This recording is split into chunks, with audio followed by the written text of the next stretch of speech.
event.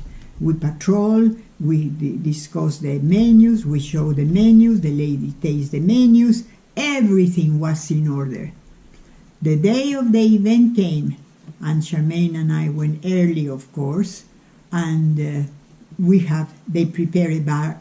She had ordered a bar with little hors d'oeuvres, so the people were having, with music, a drink with a little hors d'oeuvres, perfect. And I called the chef and I said, "Chef, be here on time because they are already beginning to have the drinks." So he says, "We'll be there." Well, time came and time go, and the chef wasn't there. Remember, he's bringing the food in his special trucks who are like kitchens. You know, those trucks who you can still be preparing a salad or preparing something in the trucks meanwhile you travel. So he says, "We'll be there." To my horror, time came, was more limited little by little, more limited little by little, and the chef didn't show. By the time we have a margin of time strictly with no time for foolery or anything, the chef had another party. He personally was in the other party grounds. He sent 3 of his executive chefs to this party. They got lost, and get lost in what is the name? Beverly Hills. In Beverly Hills is serious. I went outside of the house and I started crying. I didn't want the waiters or waitresses or anybody to see me.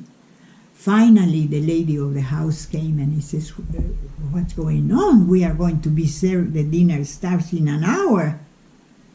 And I says, "Everything will be okay. They are working inside the truck. By the time they open the doors, everything will be okay from the trucks." That was a maybe. The truck came, and of course there was nothing prepared.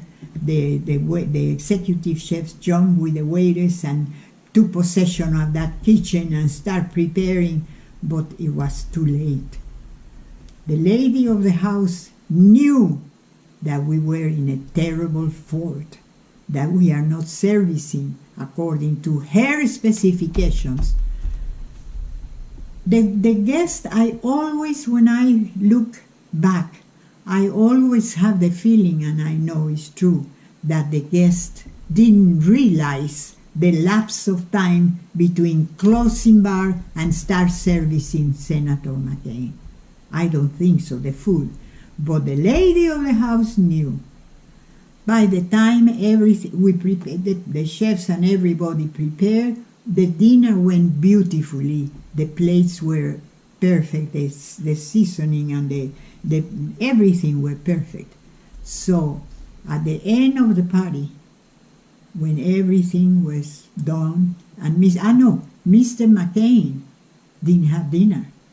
Anyhow, we prepared a to-go box. Listen carefully. We prepared a to-go box for Mr. McCain and to-go boxes for his entourage, and he left. By the time the last of the guests were served and gone, the lady of the house came to me and he says, "If you think that I am going to hire you again for the future events like I've been hiring you, you are terrible mistaken. I will never call you back again." And she was right. Consequently, and here comes the main part, I will not pay for this function. I don't pay for this function. I was in a state of shock. And by the time we clear up the air a little, I begged her to please pay my help, because they were there hours and on time and doing their duty, servicing hors d'oeuvres and checking on the bar previous to the dinner. She agreed to pay for the help.